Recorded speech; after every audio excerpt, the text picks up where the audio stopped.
Hablemos de la X en náhuatl. La X en náhuatl se representará con el sonido SH.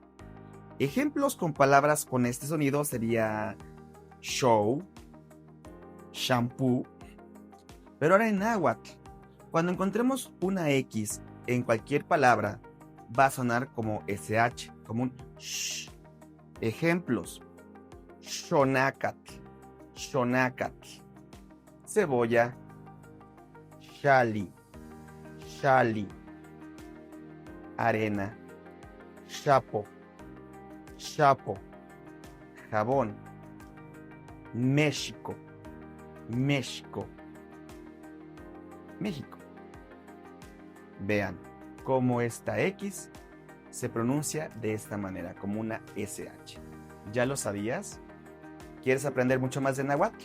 Sígueme y aprende conmigo. Oncatimomati. Ahí nos vemos.